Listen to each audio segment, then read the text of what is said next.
Who actually controls the precast concrete market? It's not what you expect. The market leader CRH PLC holds just 3% of the total market.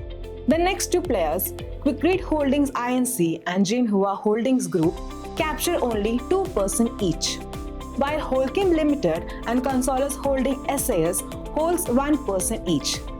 Add them all together, and the top 5 companies control only 9% of the market.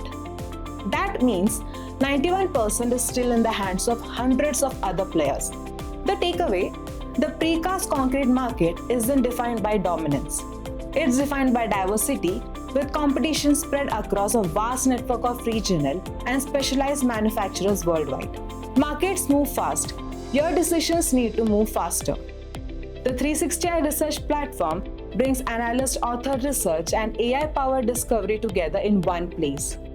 Ask targeted market questions, track competitors, explore industry shifts, and uncover timely insights that help your teams move from data to confident actions.